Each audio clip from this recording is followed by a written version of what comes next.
Değerli katılımcılar, teknik programı kaya mekaniği ve kaya mühendisliği uygulamalarıyla ilgili oturumla başlıyoruz. İlk sunum Tawanda Zvarizvatza'nın. Tawanda is a mining engineer with a wide range of experience in the rock mechanics and rock engineering field, covering academia, practical open pit and underground mining, as well as consultancy. He has extensively published and has held senior academic roles, including having served as a University Senate member in South Africa and Zimbabwe. He is currently based at Luleå University of Technology in Sweden. So we have about 15 minutes for the presentation and 5 for the Q&A session.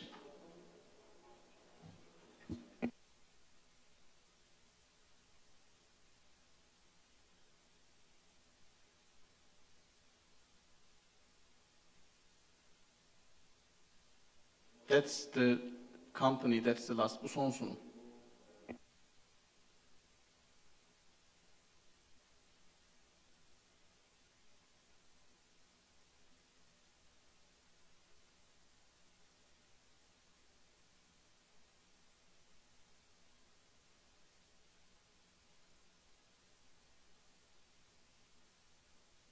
I'm here to present on a topic I've titled Application of Distress Blasting to Manage Rock-Based Risk in Deep Hard Rock Mining, a Sustainable Development Point of View.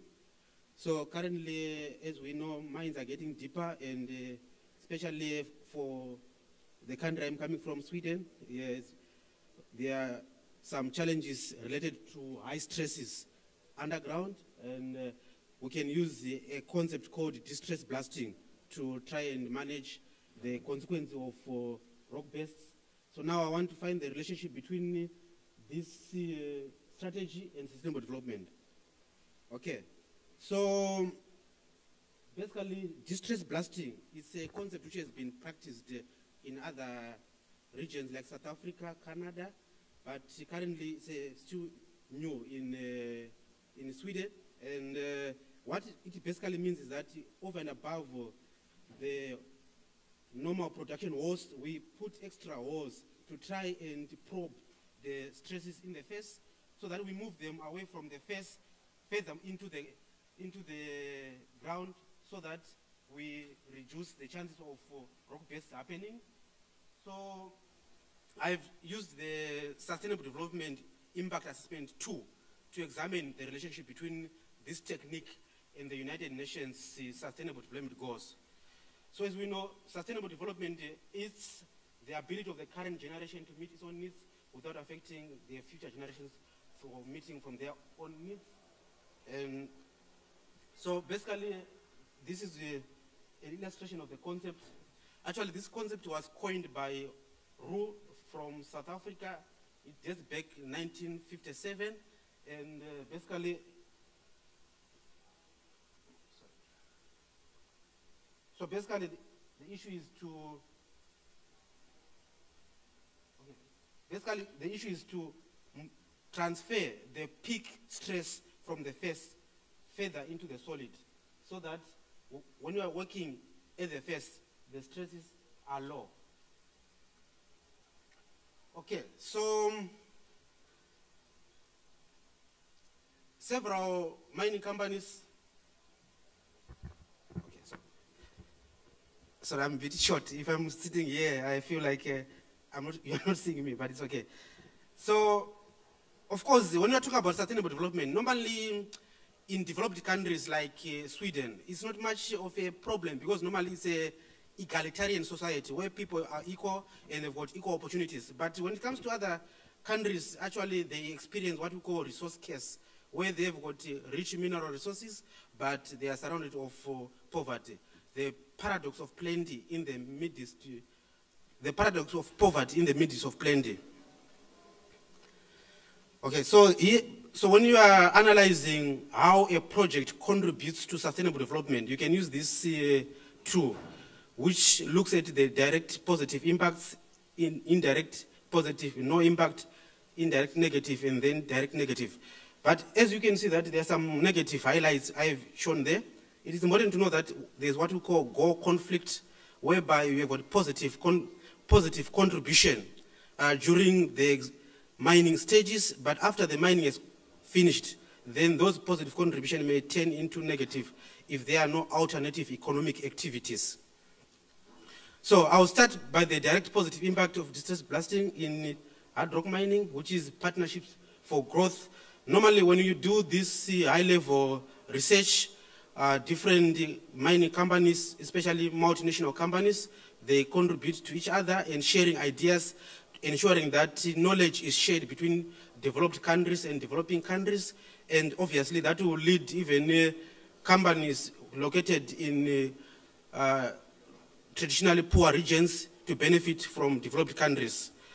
So the partnership between developing countries and developed countries enable developing countries to strengthen their science and technology and innovation capacity. So the research results, they are shared between partners through conferences, academic review boards, and developing countries have got representatives in these platforms. So I also look at the indirect positive impacts of distress blasting in deep hard rock mining. So it contributes to no poverty. Actually, if you look at the development of the strategy, if mines are safe, then it means then we are able to mine as much as possible and reduce the downtime times and contribute to no poverty, and also we can contribute to zero hunger. Someone would question, how can distress blasting contribute to zero hunger? Okay, but as you know that agriculture depends more on fertilizers like phosphorus. So in phosphate mines, if this strategy is implemented, of course we can extract as much phosphorus as possible, which can contribute to the fertilizer business. Of course, also good health and well-being. When we have got distress blasting, we reduce the stresses within the mining excavations, such that we reduce the chances of accidents happening like rock bursts, and of course the mining personnel, they are protected. And then the issue of gender equality. The gender equality, especially where I come from, is a serious concept which is well considered to ensure that many people, including women and men, they are well covered in terms of their profession. Normally we know that mining is normally tough and harsh. And actually in other regions like South Africa, some time ago, women were not allowed to work underground. Not because of discrimination, but because it was a general thought that they may not have the rigor to be able to withstand the environment. But once you come up with more technology, then you'll be able to render the mining environment more comfortable. Of course, through the rock-based management, we can also mine safely lithium and other minerals which contribute to the supply of critical raw materials for the green transition. And then we also have the decent work and economic growth. So the rock-based management strategy proposed by the research creates a safe underground mining, protecting miners from injuries. Okay. So what we call the indirect negative impacts. Okay. So one would ask, how can this be negative? But I try to explain here. For example, we've got what we call a goal conflict, when a strategy can contribute to sustainable development, but later on it can cause negative impacts. For example, in developed countries, for example, where I come from Sweden, of course, the quality of education there is very high. Okay, but the only challenge becomes that normally the mining industry pays very well. So you don't find so many people pursuing high-level academic qualifications like PhDs. So while the mining can contribute positively in developed countries in terms of scholarships and other things, which of course brings skills to these less developed countries, which actually contribute to sustainable development. But in other parts of the world, then it can be negative because there's no motivation to pursue higher education since the mining industry pays very well. Okay, in the terms of industry, innovation and infrastructure, you find out that as the mine is developing, there is infrastructure which is developed, which is actually quite good for sustainable development. But you find out that after the mine closes, if there are no alternative economic activities, those good and high impact infrastructure can actually they may no longer be development if there is no other economic activities, actually leading to what you call ghost towns. Okay, so in every aspect there can be a positive, but then also a negative. Okay, when we talk about the climate action, of course, when you are applying this type of rock engineering strategy to stabilize excavation, when you reduce rock base, obviously you reduce the amount of unnecessary rock material to be handled, because then that is a positive. But we are saying also this strategy uses, for example, explosives, which has to be manufactured in higher amounts. And then the manufacture of those explosives can also lead to the production of greenhouse gases, which can also be a goal conflict. So we need to find a way of minimizing that impact. And also the life below water, the removal of like explosives from processing the rock material can lead to threat to life underwater, although this can be managed. Okay, we have got what's called the direct negative impacts of distress blasting in hard rock mining. Normally, when they call responsible consumption and production, they look at the use of resources in a manner which is not intense, to try and sustain the availability of the resources as much as possible.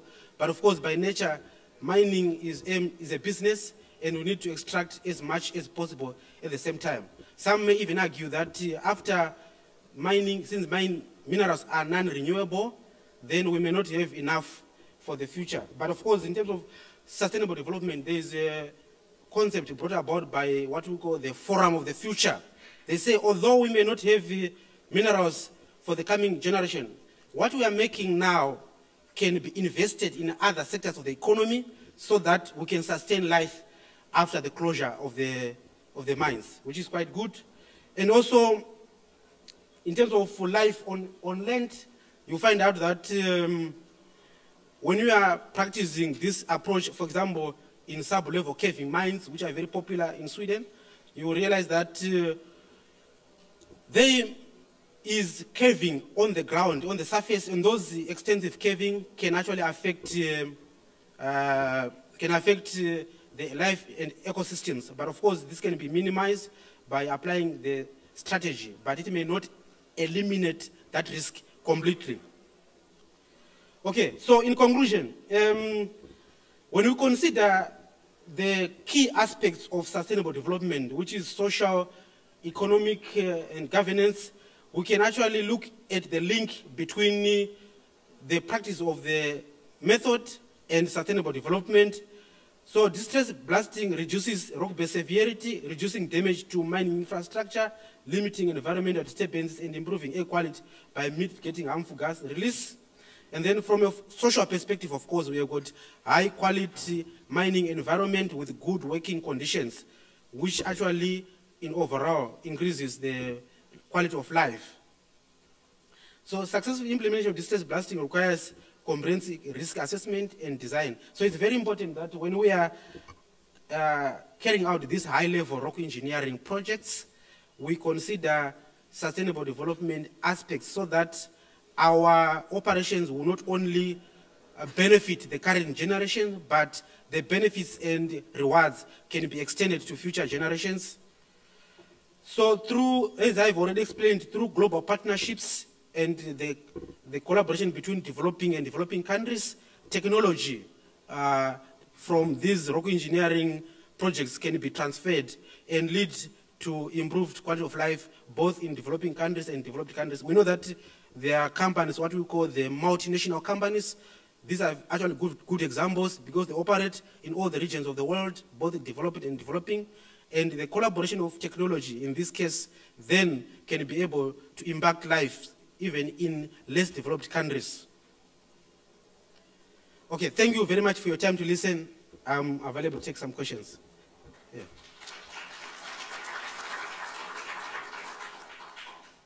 Thanks for the instructive presentation. So I guess we can have one or two questions if there are any.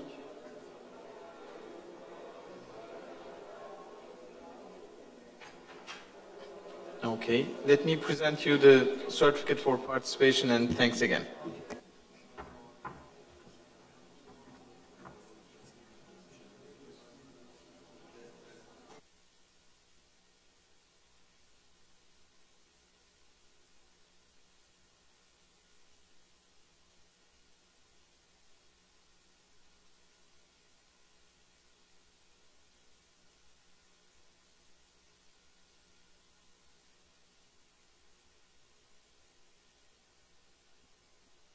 So the next presentation is from, sorry, just a second, from Johan Gottwat. He has an MS degree in Structural and Material Engineering from DTU and a GDBA degree in Management and Organization from Copenhagen Business School. And he is currently positioned as a Strategic Partnership Manager at Sigicom AB. So we again have 15 minutes for the presentation and about 5 minutes for the Q&A session. Thank you very much. And thank you for trying to pronounce my name. You know, you're not the first one. I've tried this, so don't worry. Thank you for having me here, and what a fantastic conference you have. It's really great. Nice companies, good turnout, and good presentations. And especially thank you to my friend Ekrem Lamaki from Kirugol. He invited me here, so thank you for that. What I'm going to talk about is a project from the EFI, you know, your European Federation of Explosive Engineers, and ISCE. Initially initiated because there was including myself, I used to be a consultant engineer doing vibration and blasting around the world. And like many others, we realized that when you do vibration monitoring and monitoring in general, but specifically with vibration monitoring, you will find out that there's difference in the different standard. You know, you can take one standard with exactly the same issue, and you're allowed to have a higher value for exactly the same thing with distance and so forth. So we set out to bring clarity for relations between these different major international vibration standards related to blasting. Many of them, of course, are also related to other things, but we did it by monitoring vibrations and building response. So both by looking at the vibration levels on different standards, but also the response directly in the structure. I'll get to that in a second. So just to bring you up historically, we had a survey through 2018 and 2019. We got the results in. We sent it to all the national and individual experts around the world, specifically in Europe, and of course Turkey was also involved. And we got replies from 29 countries outside Europe and from a lot of experts. And they also came with the same thing. Great, you're doing it because this is really weird. And you can have court cases where the opponent uses the other standard as an argument. So it's kind of a problem for our business. Then we analyzed the data and we looked at similarities. We looked at the standards to understand what they were explaining. But we also tried to look at, one thing is what's in the standard. Another thing is what people actually do. And not to talk bad about my southern neighbor Germany, but they have, like for instance, they say to monitor on the top of the highest storage, highest, what do you call, the level of the building, but not a lot of them do it. So it's like different what is in the standard and we actually do. So we try to reveal that as well to understand that, what are they actually doing? And we also find out that it's, you know, with surveys it's difficult to include everything. But anyways, what we found out was that that we had to do a test. We have to do this in real life, because the first thing we did was just a survey, and it clarified that the issue we had was true. You know, there was a difference, and it's not understandable. And we wanted to test around the world in different sites, and we wanted to monitor with the different standards and global strain. And global strain is just to see what's actually going on in the material itself instead of only looking at the vibration standard. And we wanted to blast close to the limits and find out why some of the standards accept something which others don't. So EFI helped us with expenses, and the company where I come from, Sigicom, we help with monitoring equipment. Sorry? Yeah. Okay. And then, of course, what we wanted to do is talk about this result to all good people like you in the business to make you understand it. What? Oh, something's going on down there. Anyways, so we put it up and we followed the standards of the different, or the culture, if you could call it, like some monitor on the ground, some monitor on the foundation, some do it in many different ways. And then we wanted to compare the results. Yeah. And then we compare the results not in between the different standards, but also with the response of the structure, which is both the global strain, but it's also crack monitoring. And just to give some credit to the people involved, you know, you probably know some of the names, Chuck Dowding and Rob Farnfield and so forth from around the world. And funny enough, the guy before me was from University. They got us the contact to Boliden, which was the place where we monitored the first test, did the first project. I'll get back to that. But just some of the clear differences which you probably know already, the ones of you that's been working with vibration monitoring. The most common standard is ppv, or millimeters per second, or inch per second, and combined with frequency. That's the most common. And then you have the largest component of the three, because they all do 3 components. Then you have the Austrian standard, which is a bit different, but it's also the same as the Swiss standard and many others. They make use of the vector sum, so they take the biggest vector combined of the 3. Sweden, which I also represent, they're very weird. They only have one direction, and then they don't make use of frequency. This is not all the standards in the world. We try to include as many as possible, but what we made use of is the ones, we took out some which represents the most standards in the world. And I also included the Turkish standard here, of course, because you got a new standard not long ago, so congratulations with that. But basically, these are the major differences. The area of frequency, let's see if this one works. Yeah. So, the 4th column there, frequency range is also a bit different. So some go further down than others, like the German go down to 1 hertz and so forth. And it's also different where you monitor, on the foundation or on the ground in front of it. I know in Turkey you do it in the ground in front of it. And then you have the largest component. So this was obviously one of the differences. So we were aware of this. Here we have the Austrian standard, which uses the vector sum, and it has some component. It has a base value, and then it has a value whether you're one type of house or another type of house, or if it's short or long term. This one is the French. I love the French. I love Paris, but they made this thing that has to go through a filter. So low frequency gets multiplied up, and high frequency gets downgraded. So it all ends up through the filter, and it ends up around the level 10. So if it's above 10, it's bad. If it's below, it's good. So it's a little bit different, but we had to look into all of them. Here you have the German standard. Probably some of you work with it. It's a very famous, well-used standard around the world. It's also very strict, which you will see in the results soon, but they have frequency-based, and they have these 3 different categories for industrial buildings, dwellings, and sensitive buildings. The Swedish standard works in a completely different way, and I can see my Swedish colleagues Mesut, he's laughing because it's true. They don't work with frequency. They take a base value, then they have different components for which type of underground, which type of house, which type of what's it called, a material used in the house, whether it's old, and then you multiply it, and then you get a figure in the level where you have to lie. So that's also different.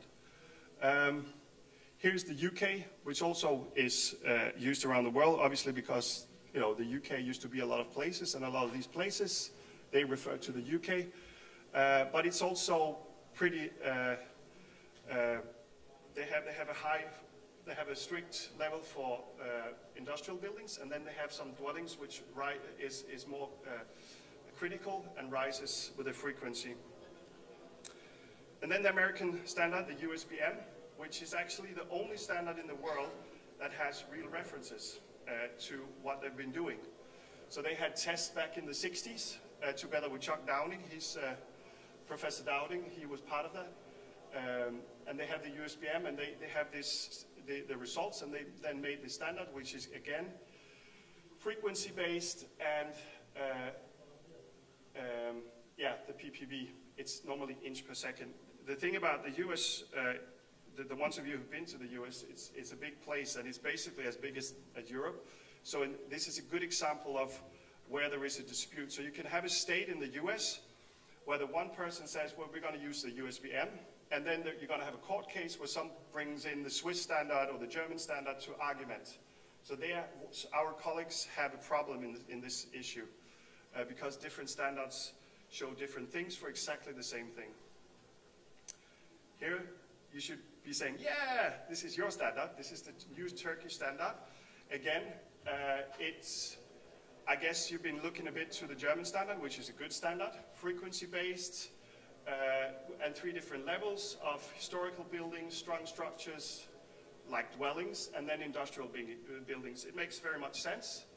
I would say it's a bit strict, and you will see this very soon. So this is where the first place we did our monitoring. It's all the way up where Santa Claus lives. I know he originally comes from Turkey, but this is where he lives these days.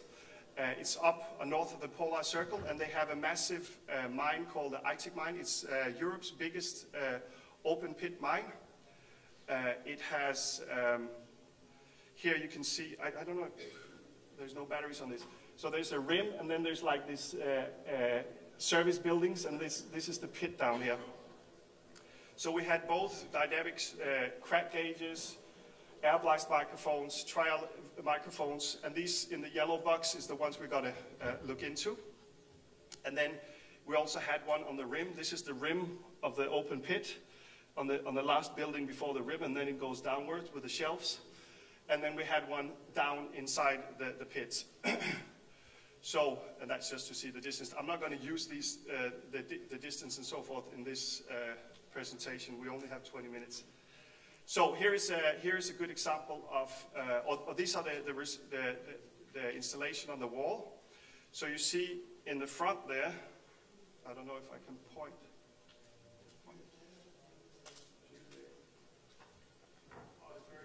But in the front there you have the one which is USBM. It would be the same for the British standard. It would be the same for the Turkish standard. It's the one in the front. I think it's called Geo5. Then you have on the house, on the corner of the house, you have one on the bottom called the Geo3, which is the foundation, which corresponds to a lot of the other standards that monitor on the foundation. And then you have one further up, which is the 2 which are used for calculating the global strain. And the ones that work with vibration monitoring right now, I can just tell you, a lot of the things for the future, I would say global strain will be a very big thing. So just pay attention. Then, of course, you have the crack gauges in the blue squares there, and you have the triangulars are the air blast microphones. But I'm basically going to focus only on the Geo3 and the Geo5 at this moment. Here's the correspondence in between the ground and the foundation. And you can see there is up in the top right corner, the pointer's not working, so I have to.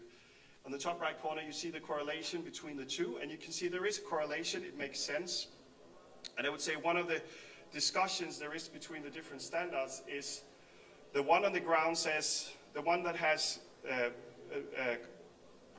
standard that monitors on the ground says that, well, we're monitoring ground vibrations. We shouldn't include the house because they're not relevant. And the one on the house says we need to include the house because that's the ones we're protecting. But here you can see that it's pretty much the same. There is a connection in between the two. MP3 and MP5, you can see them in the picture down there.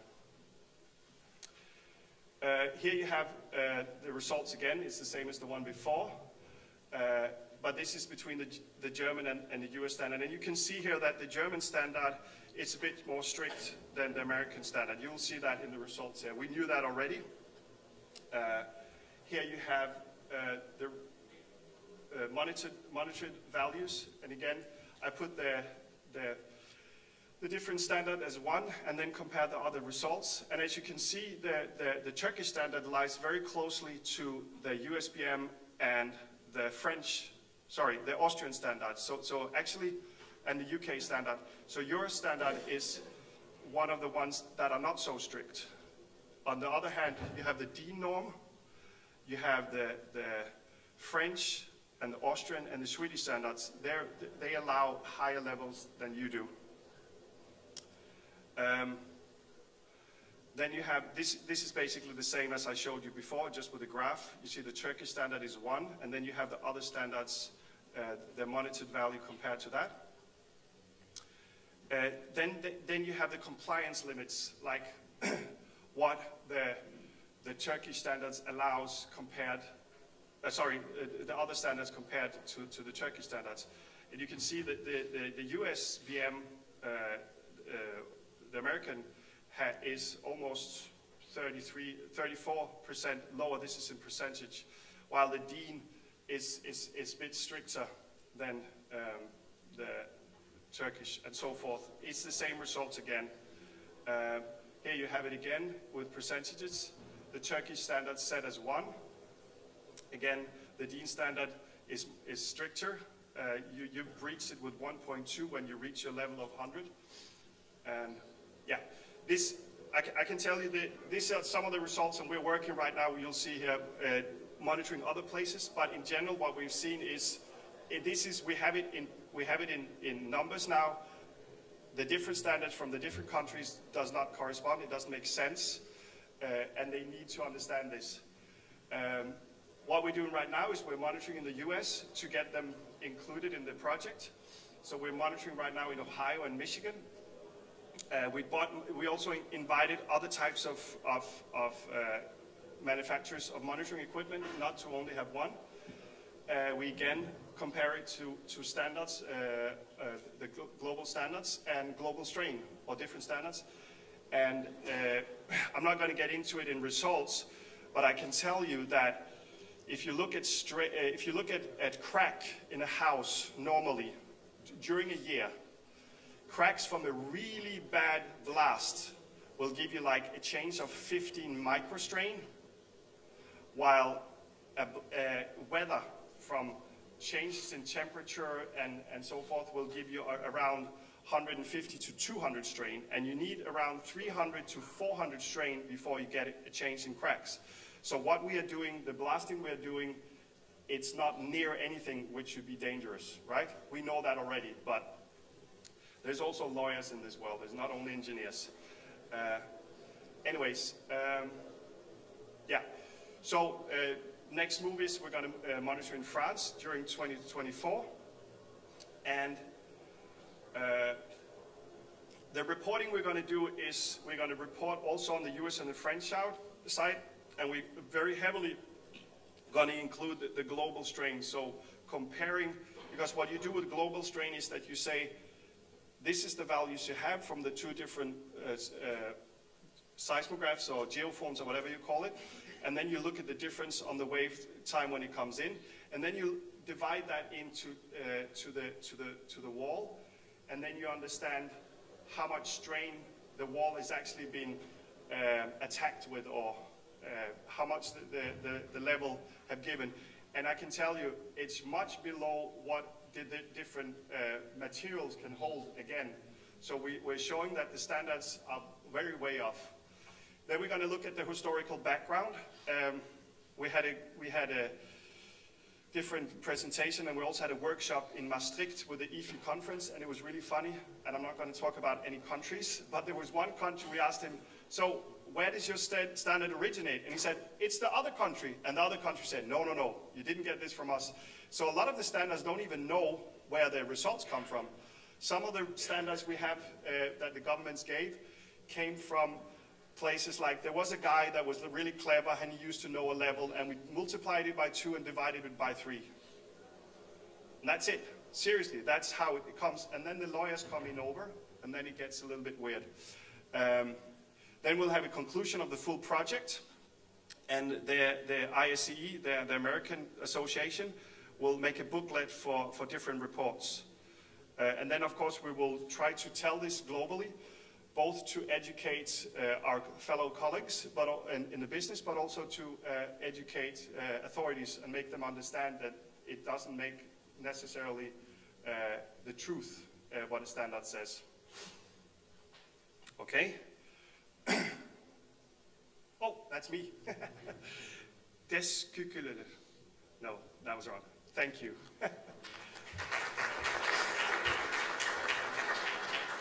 And then, if you have any questions, I will be around, or you can question here. And my colleague, stand up, Mesut.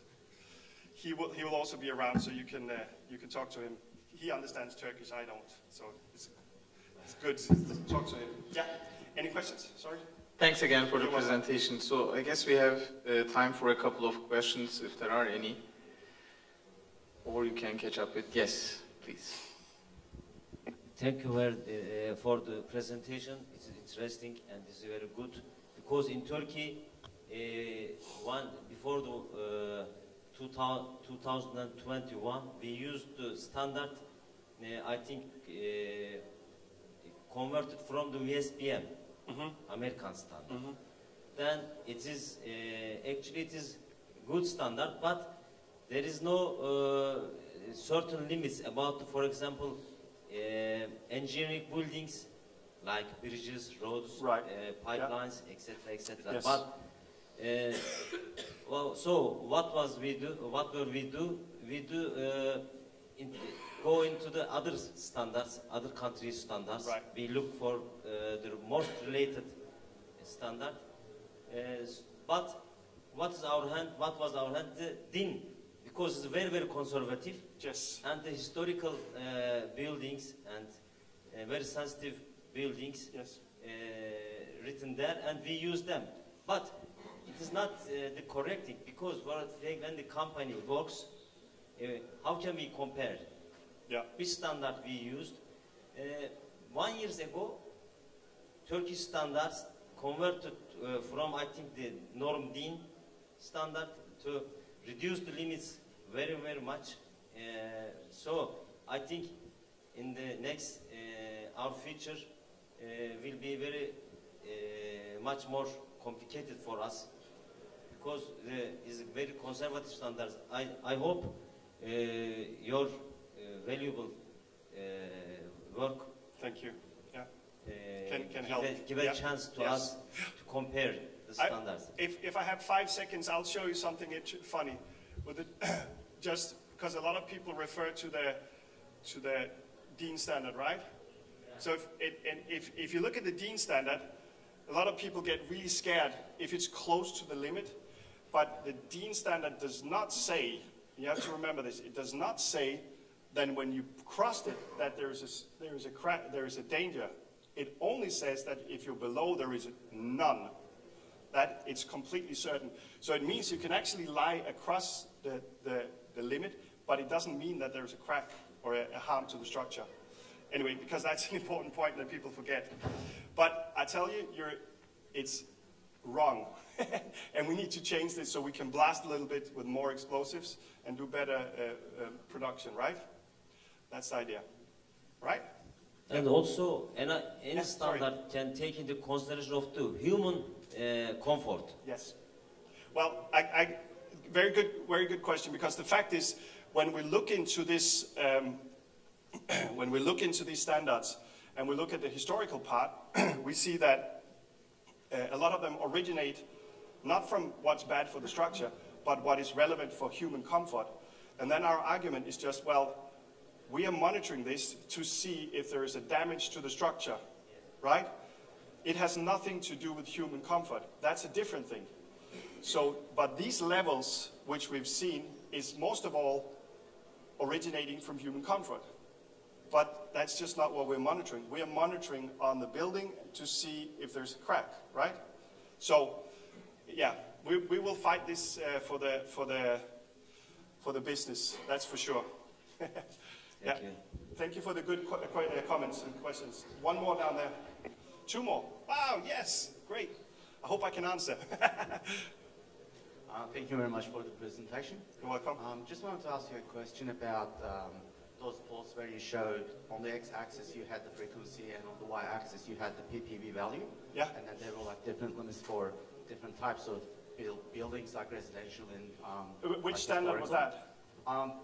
The ones that had like 3 lines, industrial, historical. It's the Turkish standard, I think. Could be one of those. Are you talking about this one? Yeah, that one, Yeah. for instance. Yeah, I don't know that much about it, but I'll try. Yeah. No, that's okay. Yeah. So my question was about, like, in the future, do you think that there would be like a scoring system where you take a look at the building and then you say the PPV value for this specific building is not going to exceed that level? Like, for instance, not all types of buildings are the same. So it could be like Yes. a residential one. So it could be like maybe it's new and then it can withstand like a lot of PPV value. At the same time, you could have a house where you have like, it's been there for like 30 years. Yeah. And then maybe it's not going to withstand like a high PPV value. Yeah. I think that's what they're trying to do, and the German standard does the same as well. And I can say, like, for the Swedish standard, that includes the factors that multiplies the result, includes that as well. But in general, I would say, the ones that work with monitoring, the good trick is also to take photographs before, to document things that were there. Because, you know, as my boss once told me, he said that, you know, there's 3 types of people. There's the one who wants to cheat, and there's the one who didn't realize they had a crack, and the ones who are just really scared, you know. And if you take pictures, do monitoring, then you covered it all, right? So it's like, yeah, there's a crack, but I have a picture from before with cobweb inside from the spider. How do you explain that? Things like that is very important. But I think it's a very good idea to have a further differentiation like you suggest. That's what I hear you say. I will bring that along because that's a very good suggestion. Yeah, there was a question over there. The gentleman with the nice glasses and the beautiful... Sorry, I guess we can have the question like after the session. Like, you can find Johan. We are like over the schedule. Yeah. Okay. Thanks. Okay. It's okay for him, no problem. Okay. All right. We'll talk together. Okay. Yeah. Thank you, guys.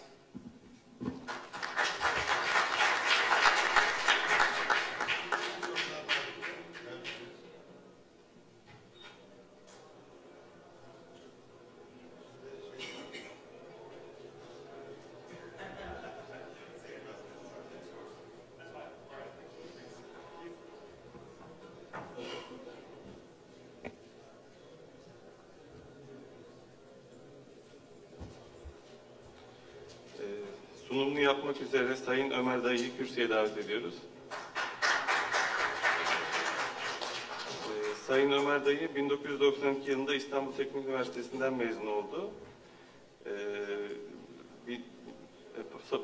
İstanbul Teknik Üniversitesi Maden Mühendisliği bölümünden mezun oldu. 1992-1994 yılları arasında Cumhuriyet Üniversitesi Maden Mühendisliği bölümünde yüksek lisansını tamamladı.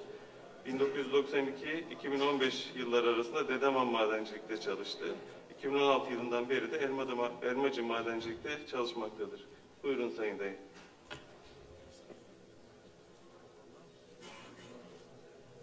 Sayın Oturum Başkanım, değerli misafirler, hepinizi saygıyla selamlıyorum, hoş geldiniz diyorum. Projenin yapma aşamasında ve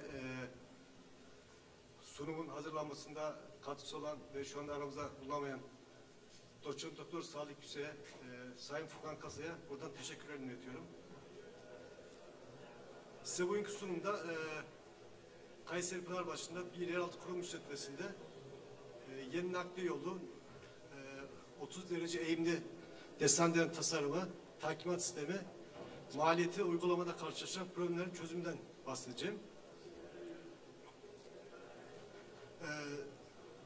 Sunumun başlıklarına kısaca değinirsek, giriş ve işletmenin tanıtımı, ana nakliye yolu desandire tasarımı, delme patlatma, takimat, nakliye su atımı ve havalandırma uygulamaları, diğer başlıksa ekonomik değerlendirme ve sonuçlar.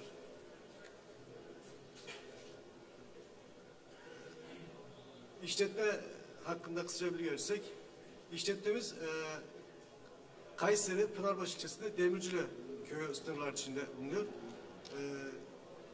Demircili Yeraltı Kurum İşletmesi madencilik faaliyetleri 50'li yıllarda başlamıştır. 80'li yıllarda ruhsat hukuku etibank'a geçmiştir. 2006 yılında da ruhsat elmacı madenciliğe devir olmuştur. Önceleri açık işletme metoduyla çalışırken cevherin derinlere dalmasından dolayı yeraltı kuyu galeri sistemiyle işletmeye devam edilmiştir.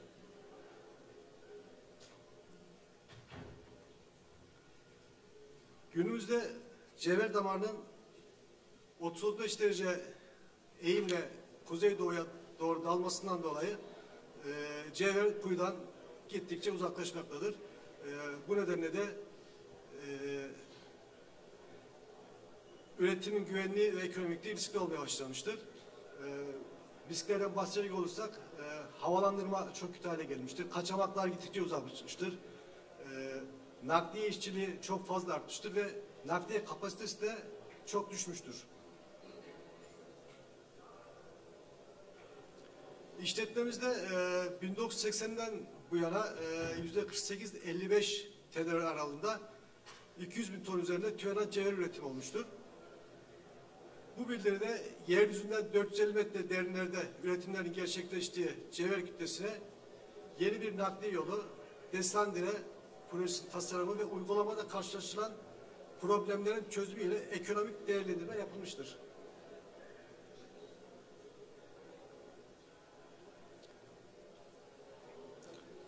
Ocakta cevher kütlesinin kuyudan uzaklaşmakta ve nakliye mesafesi sürekli uzamaktadır. Çözüm olarak yeni bir nakliye yolu açılması düşünülmüş. Desandire ve kuyu projeleri arasında bir tercih yapmak durumunda kalmıştır. Kuyu yer için yapılan ve kaya kalitesini öğrenmek için yapılan sondajlarda kuyu için kaya kalitesine uygun olmadığı belirlenmiştir. Bu nedenle de desandire projesi teknik ve ekonomik yönden daha ağır basmıştır ve desandire projesi de gerçekleştirilmiştir. Desandiremiz 9 metrekare kesitinde 30 derece eğimli ve 1000 metre olarak planlanmıştır. Eğim döküm alanı boyunca 4 dereceden başlayıp her metrede 1,5 derece artacak şekilde 30 dereceye varmaktadır. Fotoğrafta döküm alanını görüyoruz. Burada eğim 4 derece. Desandirenin başladığı noktadan sonra da her metrede 1,5 derece artacak şekilde planlanmıştır. Burada 4 derece olmasının nedeni de boş vagonun kendi ağırlığıyla destandire'ye doğru gitmesini sağlamaktır.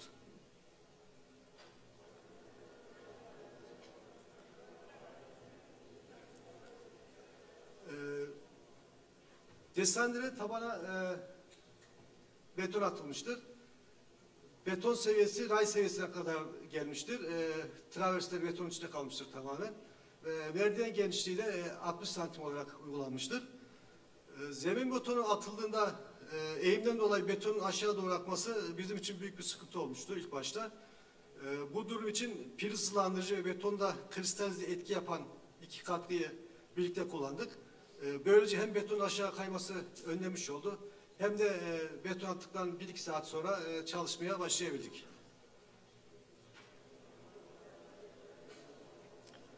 Desandiremizde çelik takimatla beraber püskürtme beton uygulanmıştır.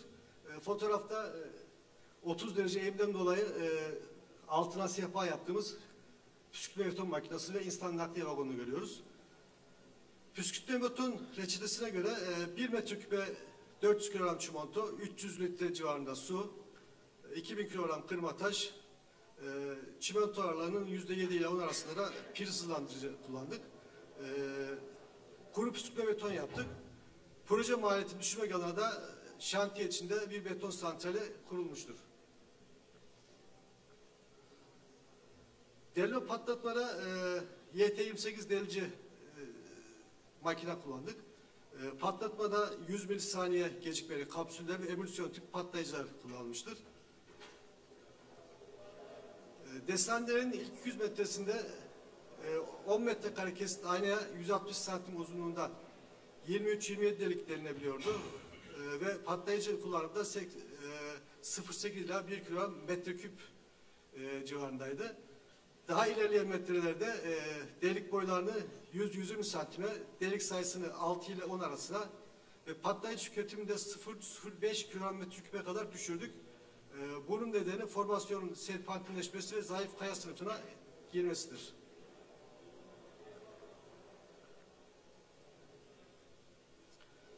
Uygulamada takimat tasarım olarak çelik hasır, 14'lük VP'den yapılmış XA ve püskürtme beton uygulanmıştır.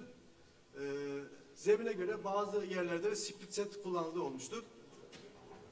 Desenlerin ilk 200 metresinde formasyon sağlam kaya yapısına yakınken ilerleyen metrelerde kırıklar ve serpentinleşme artmıştır. Hatta bazı yerlerde kırıcıla gittiğimizde olmuştur.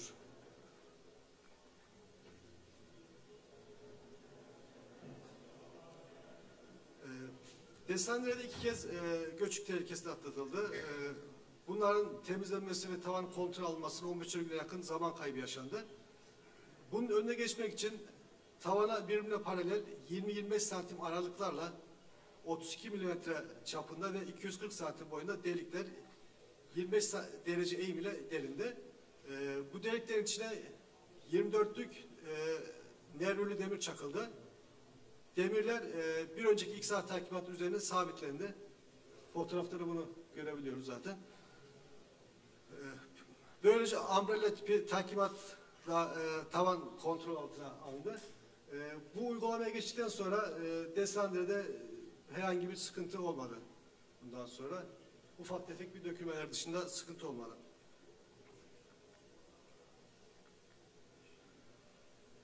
Nakliye gelecek olsak Desendere 2,2 metreküplük 2 vagon ile nakliye yapılacak şekilde projelendirildi. Buna bağlı olarak 6 ton kapasiteli 2 vagon çekilmesi planlandı. Vinç gücü 185 kW seçildi. Vinç 2,5 metre saniye hıza kadar çıkabilmektedir. Bunu vinççi kendi orada kumanda edebilmektedir. Tambur çapı 2 metredir. Şurada daha iyi görebiliyoruz sağ tarafta. Tambur çapı 2 metredir. Tamburun her iki tarafında da disk frenler var. Bir de redüktörle motor arasında da tekrar yine bir frenimiz var.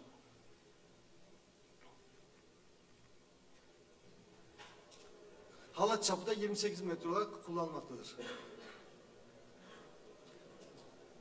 Patlatma operasyonundan sonra açığa çıkan pasa 55 kW gücünde 30 metreküp saat kapasiteli makik loader vasıtasıyla nakliye vagonuna yüklenmektedir. Bu projenin can damarı zaten bu makik loader. Bu makik loader olmasa zaten bunu açma şansımız yoktu. Makik loader'in kovasına doldurduğumuz pasa zincirli konveyörle nakliye vagonuna taşınıyor. Makik loader'in tam ortasından bir zincirli konveyör var. O vagona yüklüyor. Eğimden dolayı, 30 derece eğimden dolayı loader'i her zaman yukarı çekme şansımız olmuyor. Yani birkaç metre, 3-5 metre geri çekilmesi gerekiyor. Bazı zaman zeminden dolayı çıkamayabiliyor. Bu durumda vinçe bağlayarak yukarı doğru çekiyoruz. Desenlere ilk başladığımızda Desenlerin 30. metresinde bir su geliri oldu. Saatte 2 metreküp, 3 metreküp civarında. Bu çok büyük sıkıntı verdi bize. Çamur olduğu için malzemeyi yükleyemedik. Loader de aşağı doğru kayıyordu. Suyu oradan hemen bir sağ taraftan 8 metreküp bir havuz açarak oraya verdik. Suyu kuruttuktan sonra da çalışmamızda bir sıkıntı olmadı. Desenlerin ilerleyen metrelerinde de bir daha su geliri olmadı. Ufak tefek su gelirleri de pasayla birlikte vagona yüklenerek yukarı atılmıştır. Desenleri de havalandırma operasyonunda 40 santim çapında fan tüp ve 15 metreküp saatlik, 15 metreküp saatlik radyal fan kullanıldı. Patlatma ve diğer operasyonlara bu hava miktarı yeterli olmuştur. Desenlerin 300 metresinde zaten ana kuyuyla bağlantı yapıldı. Bu da havalandırmaya faydalı oldu. 850 metresinde de tamamen üretim katına varıldı. Basınçlı havada da 55 kW gücünde kompresör kullanıldı. Elektrik kompresör kullanıldı.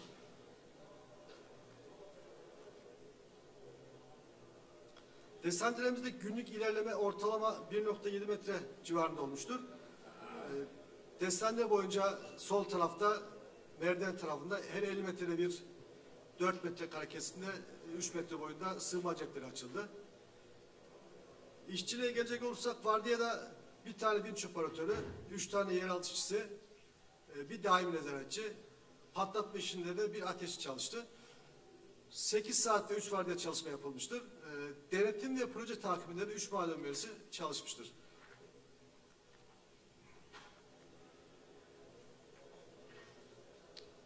Soldaki tabloda ayrıntılı olarak ekonomik analizi, ekonomik veriler verilmiştir. Burada direkt maliyetleri ve indirekt maliyetleri ikiye ayırdık. Direkt maliyetleri sağ tarafta sınıflarsak, işte işçilik %53'te birinci sıradadır. Takimat işleri %26, ray döşeme, zemin betonu, diğer işlerde %12, enerji %5, patlayıcı %3, akaryakıt da %1 olarak gerçekleşmiştir.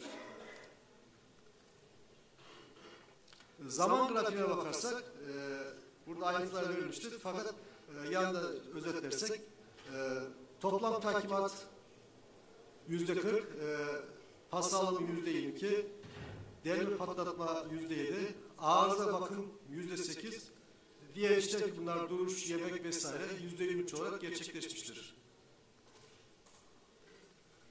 Sonuçlar, yeraltı madenciliği oldukça sorunlu ve risklidir. Her aşamasının çok iyi planlanması, tasarımın yapılması ve enstantane gelişen olaylara karşı bilimsel yaklaşımla mühendislik çözümlerinin zamanında yapılması gerekmektedir. Bu çalışmada bilgisayar tasarım programları ile arazi ve sondaj verileri kullanılarak arazi modeli ve maden yatağının katı modeli, blok modeli ve mevcut yeraltı işletme modeli ile yeni desenler modeli oluşturulmuştur. Oluşturulan maden yatağı modeline göre yeraltı kazı ve takimat, nakliye gibi faaliyetler için yeraltı işletme modeli tasarım ve uygulaması yapılmıştır.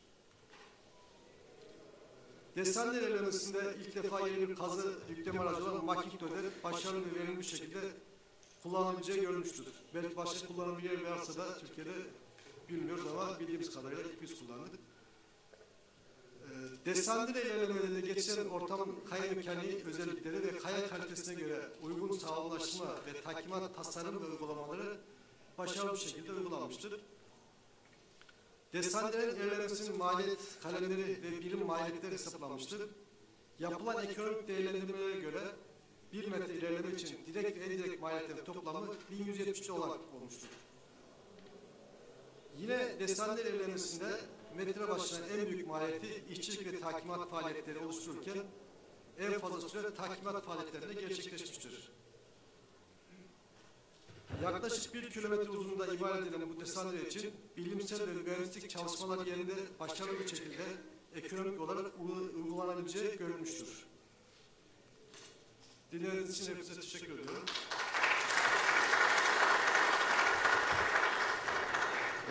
Sayın Ömer Dayı'ya teşekkür ediyoruz. Sorusu olan varsa bir soru alabileceğiz programı yetiştirebilmek için. Sorusu olan yok sanırım. Sayın Ömer Dayı'ya teşekkür ediyoruz. Sekreterine kendisine sunacağız.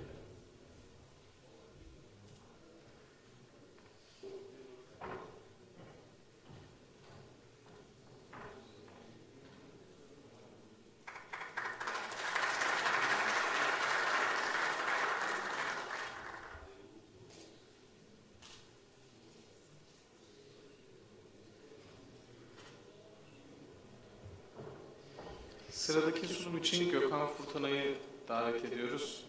Gökhan Bey, 2011 yılında 9 Eylül Üniversitesi Jeoloji Mühendisliği bölümünden mezun oldu. 2 yıl özel sektör tecrübesi sonrasında 2014 yılından itibaren Tüpraş Kışla'da altın madeninde Chief Geotechnical Engineer olarak görev almaktadır. Buyurun Gökhan Bey. Teşekkürler Sayın Başkan.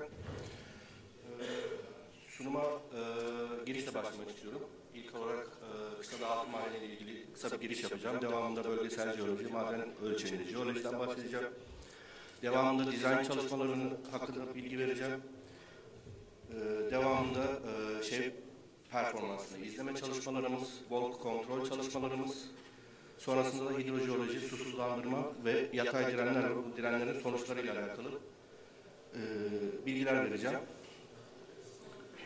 Kışla'da altın madeni Uşak ili Eşme ve Ulubey ilçe idari sınırları üzerinde Uşak il merkezinin yaklaşık 40 kilometre güneyinde bulunmaktadır.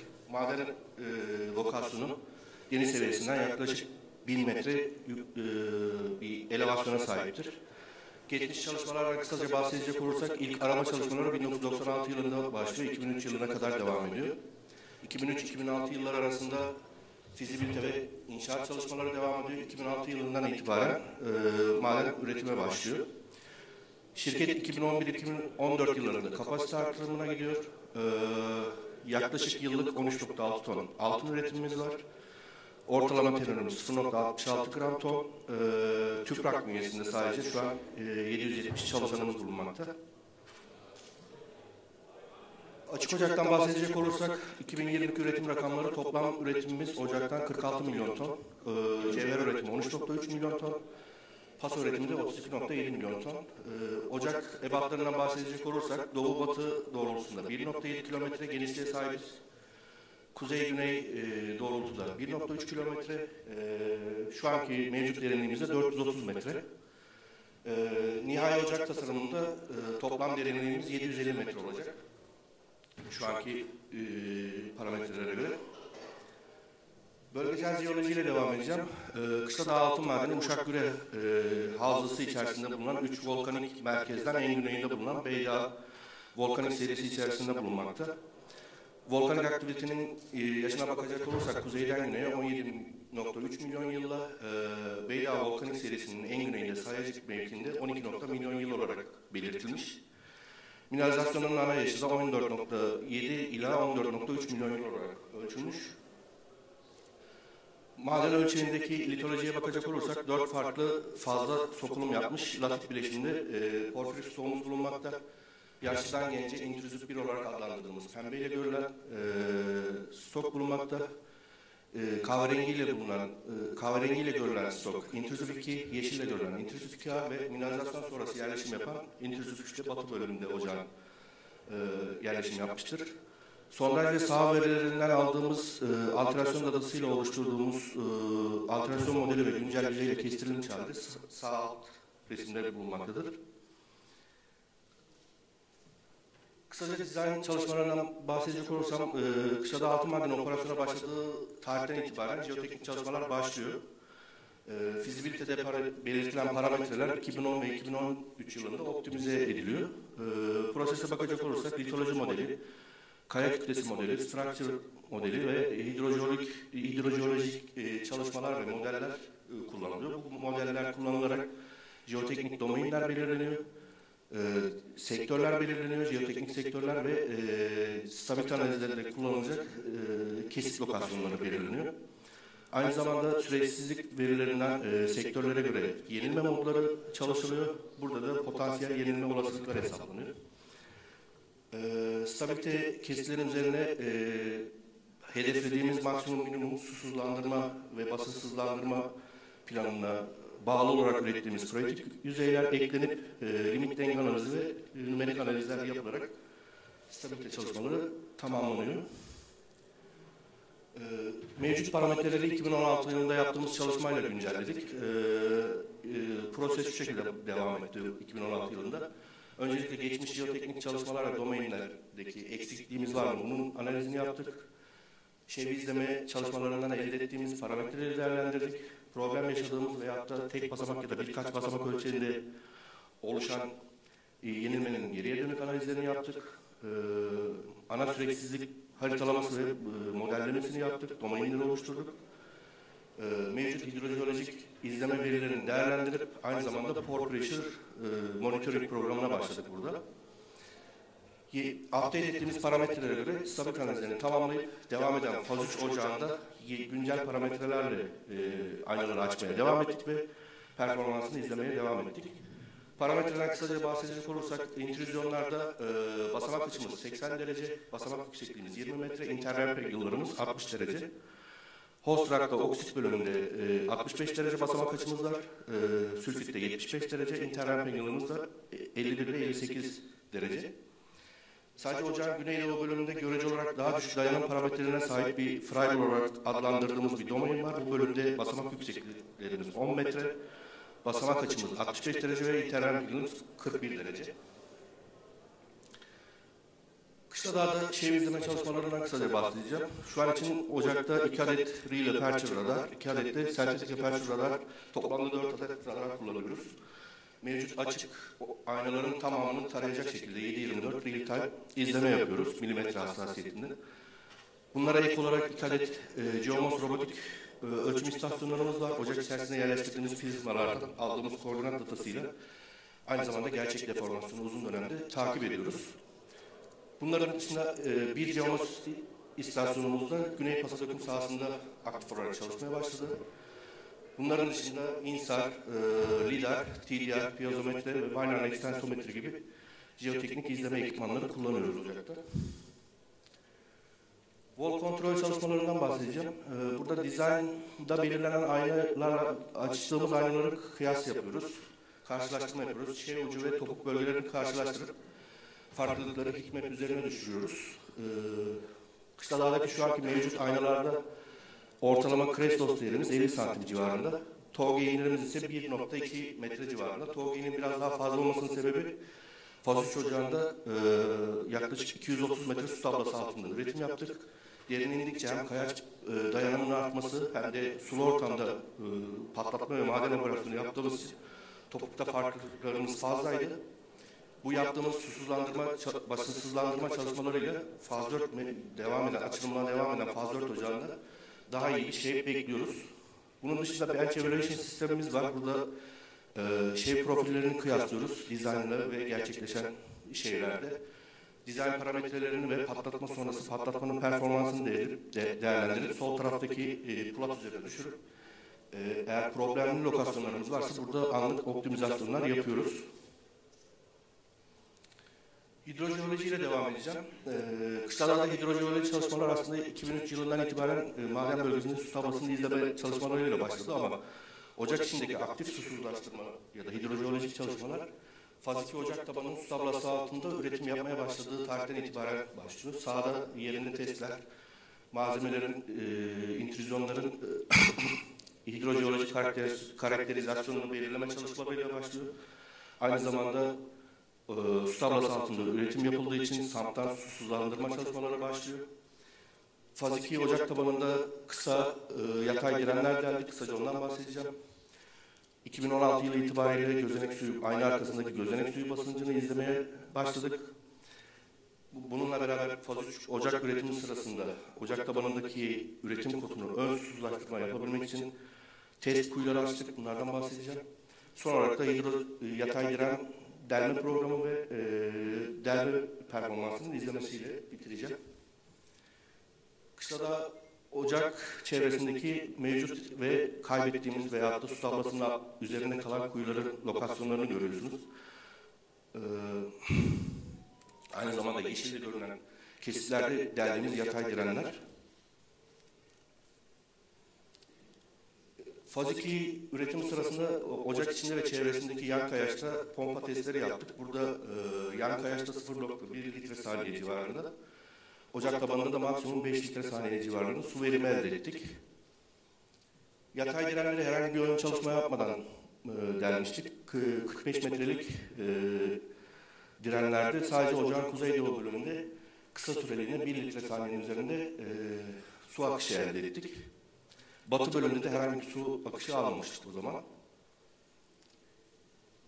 Ocak içerisindeki intrüzyonların geçirgenliklerini hesaplamak için testler yaptık. Burada da geçirgenlik intrüzyon 2 nolu intrüzyonda geniş bir aralıkta yayılımı gösterdi. Susuzlandırma çalışmalarıyla devam edeceğim. Şu an mevcut ocak tabanımız 650 kotunda. Ocak tabanındaki havuzumuzun derinliği de 12 metre civarında. 2 tane dalgıç pompa buradan 780 kotundaki ilk booster istasyonunda suyu pompalıyor. Buradaki SKM pompalarda 900 kotundaki ikinci booster istasyonunda suyu transfer edip buradan da su arıtma tesisine gönderiyoruz. Mevcut konfigürasyonumuz bu şekilde. Yağışsız havada ocak tabanında yaklaşık 22-24 litre saniye yeraltı suyu akışı alıyoruz. Yağışlı havada da maksimum 250 metreküp saat civarında pompa kapasitemiz var şu an için.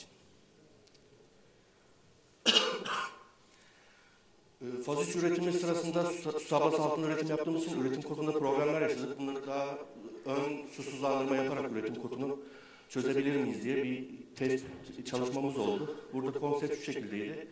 Ocağın belli noktalarında 5 farklı lokasyonda H2 çapında kuyular açtık. Burada airlift ya da enjeksiyon testi yaparak geçirgenliği en yüksek olan 2 lokasyonu 8 inç çapına genişlettik. 6 inç casing, 4 inç pompa koyduk. Maksimum 5 metreküp saat civarında su verimi aldık bu kuyulardan. Çok verimli olmadı, sebebi kuyuların ocak üretim yapılan lokasyona çok uzak olmasıydı. Yaptığımız çalışmalardan elde ettiğimiz, anladığımız durum kışladağ ocağı için ocak tabanında üretim yapılarak kotun düşürülmesi ve tabandan pompalanan suyla ocağın doğu bölümü, batı bölümü farklı hidrojeolojik yanıtlar verdi. Ocağın doğu bölümünde üretim kotunu takip ederken su tablası, batı bölümünde herhangi bir düşüş gözlemlemedik ya da çok limitliydi. Bunun iki ana sebebi var. İlk sebebi batı bölümündeki süreksizliklerin oryantasyonu. Diğer sebebi de mineralizasyon sonrası yerleşen görece olarak daha masif yapıdaki intrüzif 3 nolu intrüzyonlu. Burada da bu bölümdeki düşüşü hızlandırmak için yatay direnler vermeyi planladık. Yatay direnlerin oryantasyonunu planlamadan önce ocak tabanındaki süreksizlik veri tabanında tekrar ek haritalar yaparak modeli güncelleyerek oryantasyonları olabildiğince süreksizlikleri dik ve fazla sayıda kesilecek şekilde belirledik. Aynı zamanda direnlerin hemen üst kotunda 4 farklı lokasyonda, 3'ü faz 3 ocağının arkasında, bir tanesi de faz 4 ocağının arkasında olacak şekilde 4 tane düşey izleme kuyusu planladık. Update edildiğimiz structural model aynı zamanda şu an için devam ediyoruz. Bizim batı bölümde sıkıntı yaratan oryantasyonu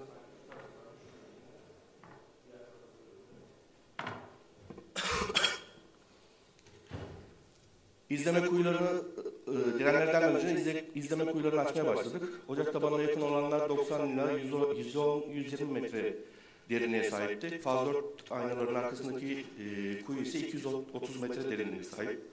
Her kuyuya 3'er adet vibrating valve piyozometrik sensör yerleştirdik.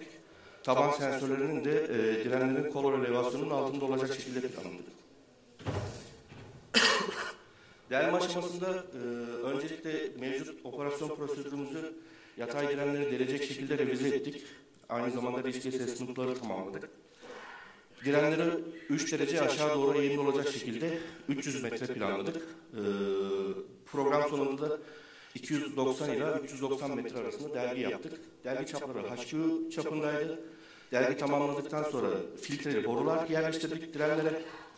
Güneybatı sektörü için 3 lokasyondan fan şeklinde 6 tane diren deldik. Sadece gündüz vardiyasında çalıştık. 300 metrelik bir direni de yaklaşık bir haftada deldik. Delgi operasyonundan birkaç fotoğraf ekledim. Onları göreceğiz.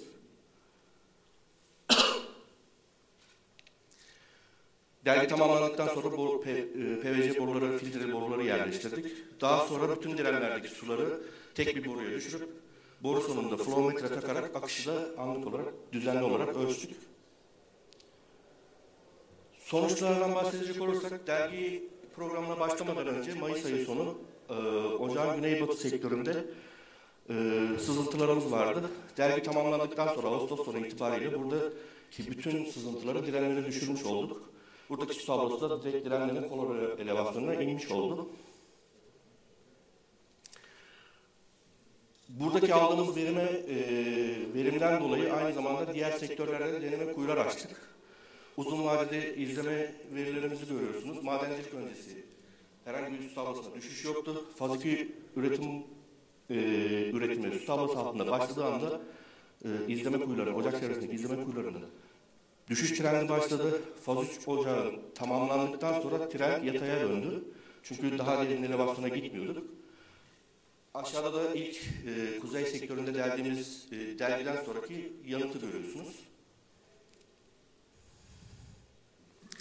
Direnlerin üzerindeki izleme kuyularına bakacak olursak, burada da güneybatı sektörün güney bölümünde yaklaşık 42 metre, batı tarafında da yaklaşık 50 metre su tablosu düşüşünü 2 ay gibi bir sürede tamamladık. Kestiğimiz kırıklardan da geçişen olduğunu bildiğimiz kırıklardan da ciddi anlamda direkt responsları gördük delgi sırasında. 9 delgide toplamda 35 litre saniye gibi bir akış aldık. Kesit üzerine bakacak olursak da turuncuyla gösterilen kuyulardan aldığımız, estimate ettiğimiz phreatic surface delgi sonrasında Eylül ayı gibi mavi renkle görünen phreatic surface şekline döndü. Tüm ocak içindeki kuyulardaki respanslara bakacak olursak grafiğin en üstteki kısımda ocak tabanının elevasyonu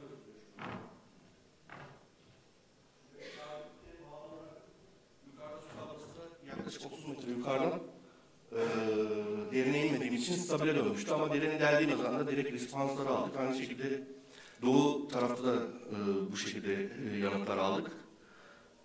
Güneybatı sektörde de sadece faz 4 ocağında bu direnleri delmemizin üzerine yaklaşık 1 yıl geçti. Hala da hem akış alıyoruz hem düşüş devam ediyor. Çünkü faz 4 ocak tabanına uzak. Faz 3 tarafında herhangi bir pore pressure söz konusu değil şu an için. Sonuçlardan bahsedeceğim son olarak. Bu direnleri delme aşamasında, plan aşamasında aldığımız sonuçlar beklentimizin üzerinde. Bunların sebebi kontak zorlarında beklediğimizden daha fazla akışlar aldık. Güneybatı sektörü için bütün yüzey sızıntılarının tamamını direnlere düşürmüş durumdayız. Faz 3 aynaların arkasındaki bu bölümde herhangi bir gözlenek suyu basıntımız yok. Aynı zamanda dizayn aşamasında hedeflediğimiz phreatic surface'e ulaşmış olduk. Aynı zamanda faz 3 aynaların arkası faz 4 üretim alanına geldiği için faz 4 üretim kodunda da ön susuzlaştırma yapmış olduk bu direnler sayesinde. Güneybatı sektörünün sadece Güneybatı sektöründeki direnlerden 25 litre saniye, totalde 35 litre saniye akış aldık. Az önce bahsettiğim gibi kestiğimiz kırık sayısı ve kontak zonu çok önemli bizim için. Burada ne kadar fazla kırık kesersek o kadar fazla su aldığımızın farkına vardık. Faz 4 ocak tabanı faz 3'ün mevcut faz 3'ün 40 metre daha altında olacak. Aynı şekilde yine ocağın güney, doğu ve batı tarafında 350 metrelik, kuzey bölümünde de 200 metrelik direnler delmeyi planlıyoruz. Faz 4 üretim alanında ön susuzlaştırma yaptığımız için cost saving anlamında bize dönüşleri hala da ölçmeye devam ediyoruz. Özellikle yükleme, taşıma, delme ve patlatma açısından bize ne kadar bir kazancı olacak onu izlemeye çalışmalarına devam ediyoruz. Benim söyleyeceklerim bu kadardı. Varsa sorunuz ya da yorumunuz alabilirim.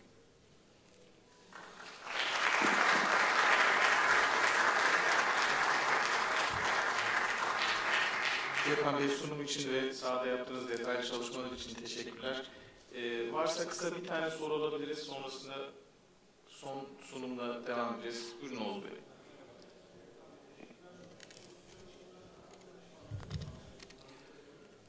Bu çalışmanın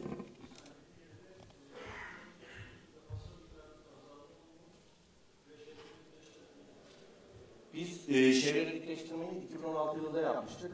Buradaki amaç stabiliteyi arttırdık tabii bu ama şu an için zaten 80 derece ayna yapıyoruz. Daha da dikleştirme söz konusu değil. Buradaki amaç batıdaki düşmeyen suyun hızlı bir şekilde düşüşünü hızlandırmaktı. Danışman olarak da bu bütün plan ve uygulama ve yönetme kısmı bana ait ve ekibime ait. Sadece sonuçları kağıda cepte var. Onunla sadece tartışıyoruz sonuçları ama bütün planı uygulamayı diyeceğim. Teşekkürler.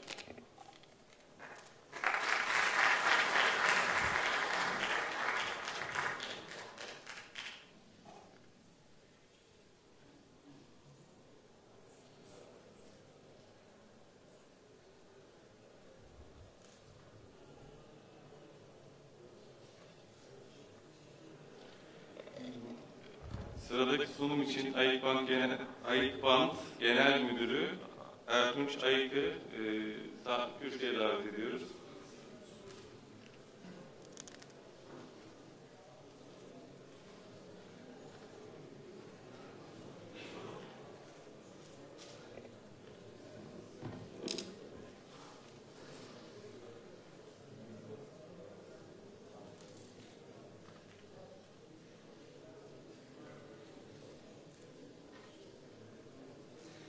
Herkese merhabalar. Geldiğiniz için çok teşekkür ederiz. Hoş geldiniz. Ayıkbant olarak madencilik sektöründe yeni bir çağa girildiğini düşünüyoruz. Bu yeni çağda yüksek kapasiteleri ve verimliliği elde edebilmek için kalite ve ileri teknolojiye ihtiyaç duyduğumuzu düşünüyoruz. İşletmelerin atar damarı olan konveyörlerde bu yüksek verimlilik ve arzu edilen kapasitelere ulaşmada öncü rol oynayan iki partner firmamızı bugün sizlere tanıtmak ve sizlerle tanıştırmak istiyoruz. Zaten bir kısmınız hali hazırda biliyorlar ama bugün biraz daha yakından tanıma fırsatı bulacağız onları. Bunlardan birincisi Dunlop Conveyor Belting.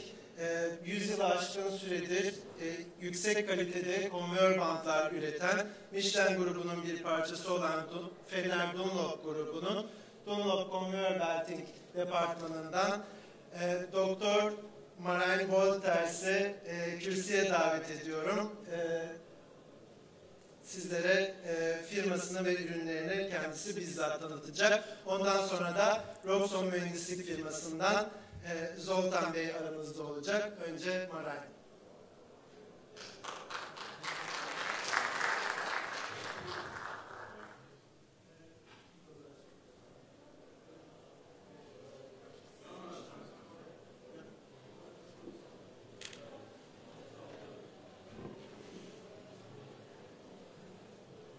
Good afternoon. I'll try to keep it short because we're already behind the schedule, I believe. I'm here to talk a little bit about conveyor belts, just about the cost of them, because when I sell a conveyor belt, I'm always the most expensive one. And people ask me, all belts are black, they run around in circles, why should I pay more for one belt instead of the other? Are you going to translate or should I just continue? Translation so you can continue. All right, okay, great. First, I want to go through just a couple of tricks that our competitors are using to make a belt cheaper. Because to be quite frank with you, if I want to make a cheap belt, I can do it too. But if we play the game that everyone else is playing, then we are going to be too expensive in Europe. So that's why we try to focus on quality. We don't do these things, but it makes sense to point out to you what can be done and is done to keep prices lower. First, it starts with the carcass. If you have a normal conveyor belt, usually you see it's written down as EP 403, for instance, 4+2, and then what kind of cover grade it is. EP stands for polyester nylon. You have polyester in the length of the belt, nylon over the width of the belt. And obviously, nylon is more expensive than polyester. So what a lot of competitors do is they say they're selling you a polyester nylon belt, but it will only be polyester. The problem with this is that polyester is way more stiff, and you want the belt to fold nicely in the trough angle. So if you have polyester over the width of the belt, you can get some tracking issues with the belt. But it's cheaper, so it's what our competitors do. Another thing that's often done is they use recycled rubber. If you buy a very cheap belt, let's say for instance from China, you will find that there are sometimes even pieces of metal in the rubber carcass, or the top rubber. And this metal is coming from the tire cords, because they're using old tires, they grind them up, and they put this old rubber in the new rubber compound. The problem with that is that if you use recycled rubber you can only vulcanize once from soft rubber to very strong. So if you recycle it, you get more abrasion, so it's not as abrasion resistant anymore. You get less adhesion, so you get delamination issues. Also, if you want to do a splice, you get problems with the splicing because the adhesion, the tack of the belt is not so good anymore. Thinner covers, this one is quite obvious, but a lot of people can't measure it. So if you buy a belt and they say the top layer is, let's say 4 millimeters, bottom layer is 2, that's what it says on paper. We have a laboratory back in the Netherlands where we have the factory, and we measure the belts sometimes of our competitors. And what we often find is they say they're selling you a 4+2 belt, but maybe it's 3.1 millimeters on the top and 1.2 on the bottom. And this way they are already saving compounds again. And last one is that using less yarns. If we're talking about the carcass, if you use less fabric, obviously you're saving money again, but the belt loses its load support. So if you want to calculate the actual cost of a belt, you should not only look at the price of a belt, because as I said in the beginning, if you look at my price, I'm always going to be more expensive. So if you only look at that, you should say I should be out of business, because I make a product that's more expensive than their competitor. But if you look at the total price, and I don't know if this is working, if you look at the total price, you only get the buying of the belt, one of the factors. How much does the belt cost? You have the fitting of the belt, so you need to call a company like our partner Ayikband to make the splice. It's costing money too. If there's damage on the belt, you need to repair it, so the cost of repair, cost of maintenance, and the biggest cost that people usually forget about is the downtime, which means if the belt stops running, you cannot produce. And we're here at a mining congress, so last presentation was a gold mine, I believe, so if they cannot produce, they lose way more money every hour than the belt even costs. So you take all of these costs and you divide them either over the lifetime of the belt or over the amount of tons carried. And to make this simpler, actually we put a calculator on our website. You have the link down below. And you can put any type of all these different factors that I just described, you can put them inside, and you can get the cost of the running for the belt per month. And this is just a theoretical example that I put together. In this case, we have, let's say, a cheap belt from Asia.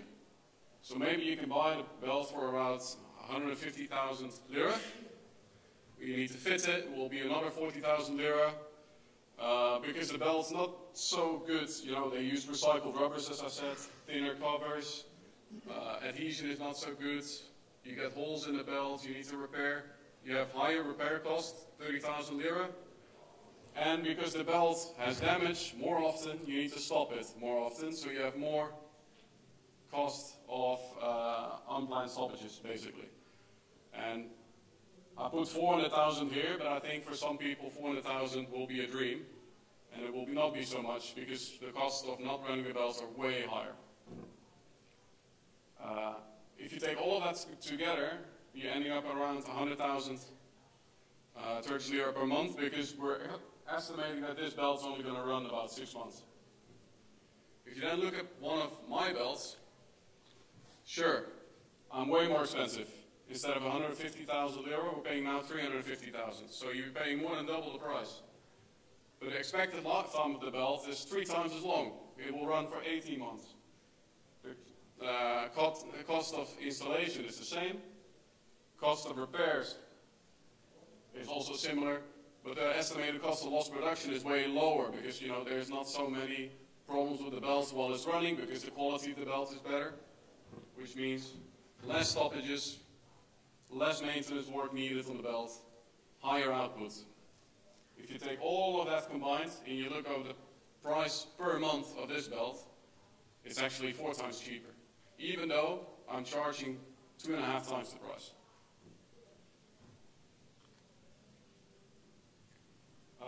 Something else I'd like to bring your attention to is what we recently introduced on our website, a problem solver. A lot of people have, especially in the mining sector, you have your own dedicated teams to do the maintenance. But sometimes you might run into a problem with the belt and you don't know what the cause is. You can look at our website. If you click on one of these problems, there will be most probable causes and ways to remedy this. But again, the best problem solver that we have is actually Mr. Ertuğ Zayik with Ayik Bands here in Turkey. If you have a problem with your belt, you can just reach out to them and they can help you out. And the same calculator you will find on our website, as I said, and we also have an app. You can find all different kinds of calculators, on the app. Just want to end it with a video from a German partner of us. I'm not sure how I can start it.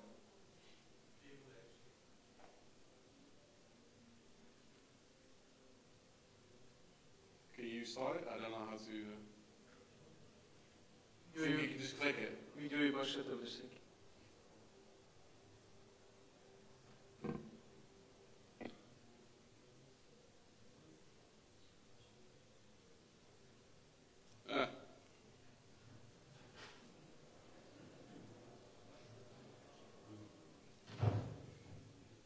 Well, if it doesn't work, it doesn't work. It's 1 minute.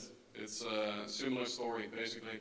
This is one of our end users in Germany. They are running, I believe it was a gravel plant, and they also had a lot of issues with belts breaking down because they were buying cheap ones. They replaced them with more expensive Dunlop belts, and they extended the lifetime, thus actually reducing their costs because the lifetime of the belts is better and they have less downtime. And that's it from my side.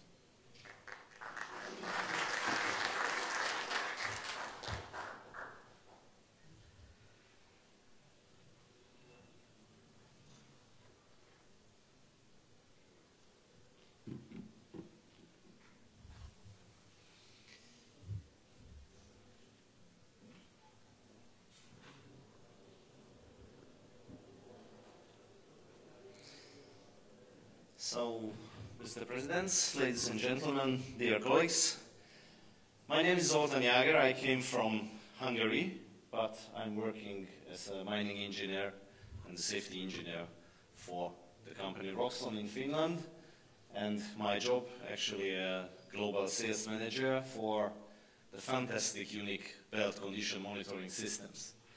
Today I need to speak very quickly about this solution because this is the first real digital solution on the market where you are able to monitor the conditions of your conveyor belts. This is not a new technology because since 2009 the first units are still running in Sweden and Norway, and they are detecting continuously the problems on the belt surfaces of the conveyors. So we have more than 10 years experience regarding of the belt condition monitoring. And the original idea was we wanted to establish a system for detecting the belt problems of the long overland conveyors. But the world is changed and many other customers came to us for supporting them monitoring the shorter conveyors. Because of this idea, we made the HX170. This is a new innovative small laser scanner which is able to monitor the top side of the conveyor belt on many, many different applications, not just on long conveyors. And because of the digital and modular solution, all of these products are able to combine with each other. So if you can imagine all of the combinations, everything is possible with that. What was the motivation for Roxon for the R&D actions of this belt condition monitoring? At first, the safety, everywhere. The mining sector is every time a risky area. Risky for the people, risky for the materials, and risky for the machines. Because of the belt damages, I have seen a lot of problems in my practice where the belt killed some employees in the mining side. The belt damages and the wear every time is a risky factor, and we have to decrease the manpower and the human actions around the conveyors. That's the safety target, and because of the belt inspection, at the moment I can see we are in the right position because of the safety. When we are speaking a little bit about the economical points, the belt damages are, as my colleague said earlier, are generating a lot of production losses. That's the most expensive part from the economical view. The belt lifetime optimization and the stock management is also an interesting question, because if you have a conveyor where the top cover is 10 millimeter, you bought all of this 10 millimeter. So you have to use your belt until the last second, because I hope it's not an earthquake. Okay. So the lifetime is every time a critical question if we are checking just from the economic view. And also the stock management. I have a customer in Sweden who is producing iron ore, and they wanted to optimize the stock values because they had a lot of problems with the conveyor belts. And after the installation of the belt condition monitoring systems, within a year, they reduced the stock value of the conveyor belts with 2 million Swedish krona within a year. This is not a good news for the belt producers, because they want to sell more and more. But we are standing every time on the side of the customers. If they can save the money, the profitability will be higher and the shareholders will be more happy, I think. Inspection, monitoring and repair cost is another one in the point of views. If we are able to decrease the manpower and labor cost around the conveyor, it is generating a little bit more money in the end. Sustainability and some points regarding of the environment. The belt lifetime is every time a critical question, because the belt production is not a real environmental friendly procedure. If we are able to decrease a bit this action, we can save the environment and our globe. Same the situation with the waste materials, and yeah, roughly the stock management. When the availability of the conveyors are higher, then the production is reducing the carbon dioxide cost as well. And in the end, what was in the first line on this slide, this is the digitalization. That's the question of the 21st century. All solutions are working with digital data. These data are traveling between the units and the software, and when we are own these data, we are able to distribute as well. The question is, how can we take it? We are working at the moment on the cloud-based data distribution systems, which will come to the real product range in the next year, because it's under testing in Finland. And the customer is very happy, because the data are able to distribute inside of the company with the decision makers, with the maintenance planners, and also with subcontractors who are able to plan the maintenance time, and this is helpful for the whole company. I need to speak a little bit about the products. As on the first slide was visible, we have two monitoring solutions. The first is the HX270, which is developed for long conveyors with two monitoring modules. As it's visible here, the first module is located under the unloading point, after the unloading point under the belt. The technology is every time the same. We are using very rigid semiconductor lasers, because the laser is able to going through the dust. So for us, the dust and the environmental condition is not so important. And we have a special three-dimensional camera which is detecting the laser line on the conveyor belt surface. Both units are working with this technology. From below, we are detecting with the first unit, after the unloading point, the top cover. And the most critical area, I think we can agree that, after the loading chute. From below, the V profile is detected with 2 lasers and 2 cameras on this application. And all of these data, what we are able to receive, we are transferring to the software. So that's the oldest unit and the biggest one. And we have now this very small HX170 laser scanner, which is installed every time over the tail pulley, because on the short conveyors, based on our idea, the wear rate of the conveyor belts is much more higher risk than the long cuts, because nobody will buy a very expensive belt condition monitoring system for a very short conveyor, because the return of investment is an interesting question every time, and this investment will never return if you have to pay 100,000 US dollars or euros for a belt condition monitoring system on a short conveyor. That was the background why we made this HX170 laser scanner. The technical result is the same, the parts and the elements of the system are the same, and all of these products are European products.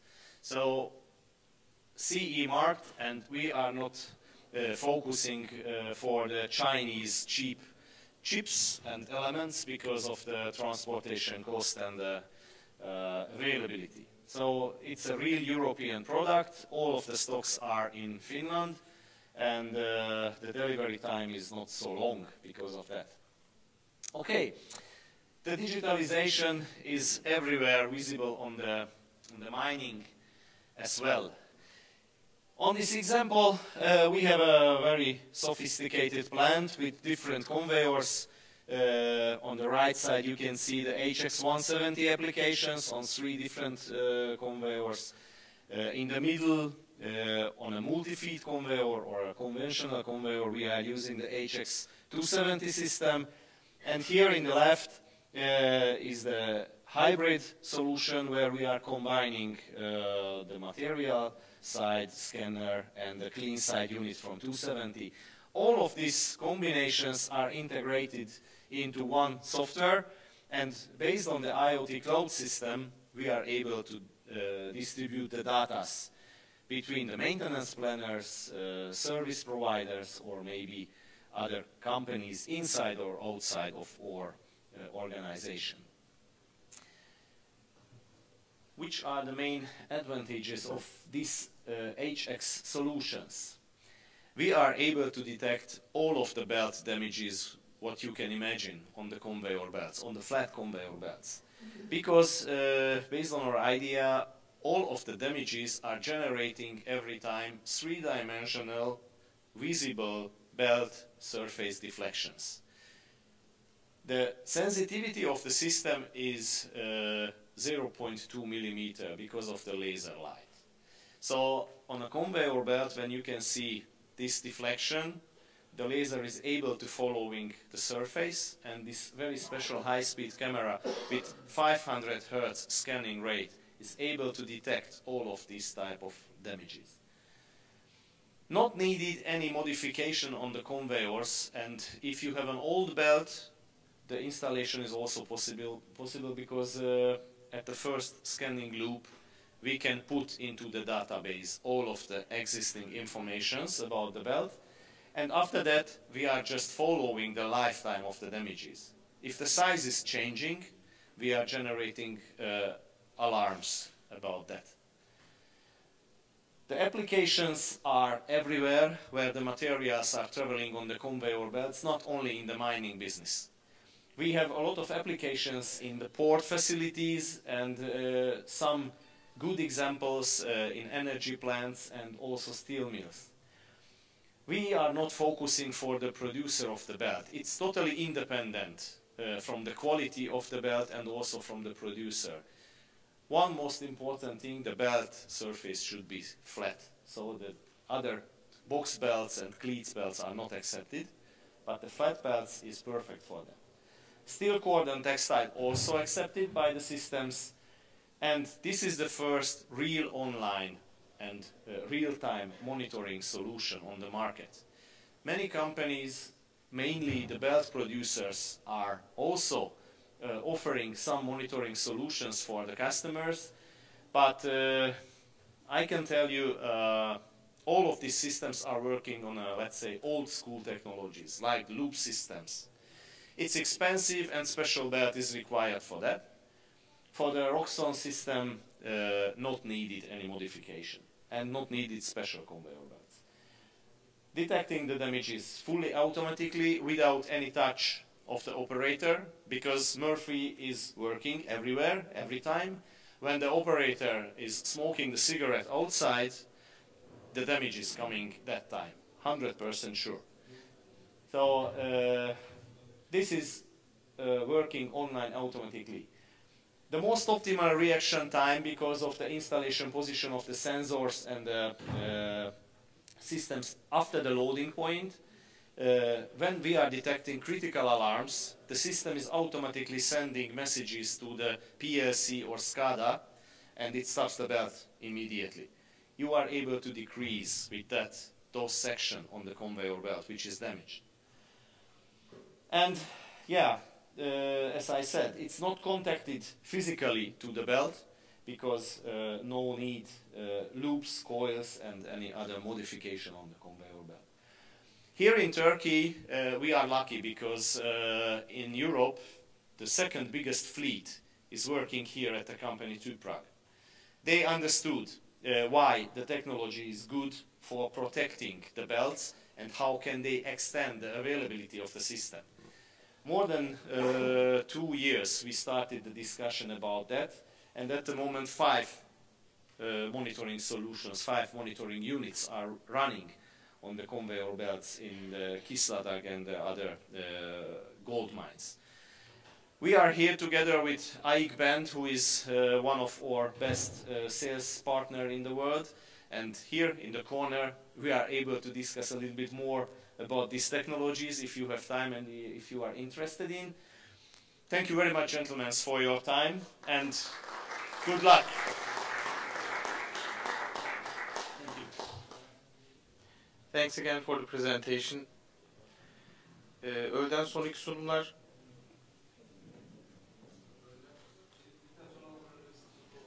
okay.